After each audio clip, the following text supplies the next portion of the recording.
May basahin ako ah. Itong Sige bro.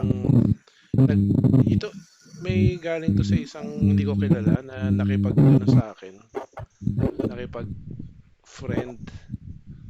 Sabi niya Mm. doon sa una niyang message, "Good afternoon, bro. I'm so happy to have someone promote the divine will in Mandaluyong. Dito po kami sa may Pioneer. God bless po." Tapos shinare ko yung Mm. testimony ko doon sa kanya sa to the Mm. video. Tapos sinabi niya, nakaka-bless po ang testimony niyo. You express your faith well. I love your devotion with the Holy Family. So, Yeah, maganda yan bro. Kasi doon mo mapapakita ngayon na inspire yung tao. Kasi alam mo bakit?